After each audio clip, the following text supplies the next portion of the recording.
melawai.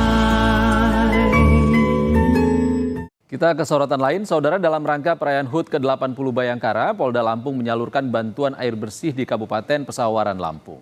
Hal ini dilakukan untuk meringankan beban masyarakat di tengah kekeringan yang melanda.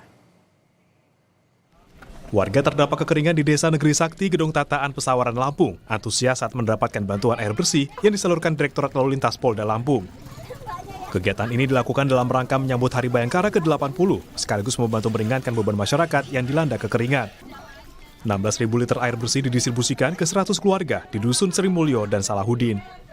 Tujuannya adalah dalam rangka HUT Bayangkara yang ke-80, di sini kita memberikan cerminan pengabdian kepada masyarakat dan juga kita kepolisian lebih peka terhadap situasi keadaan lingkungan. Karena BMKG memprediksi bahwasanya untuk puncak dari musim kemarau itu diprediksi awal bulan Juli dan puncak-puncaknya hingga Agustus ya. Sampai September, sehingga Polri peduli kepada masyarakat, memberikan pengabdiannya di hari HUT Bayangkara, menjelang HUT Bayangkara ini dengan berbagi air. Langkah ini merupakan bentuk kepedulian Polri terhadap masyarakat yang mulai merasakan dampak musim kemarau. Penyaluran air bersih ini akan terus dilakukan hingga masuk ke musim penghujan. Roma Afria Idam, Kompas TV, Lampung.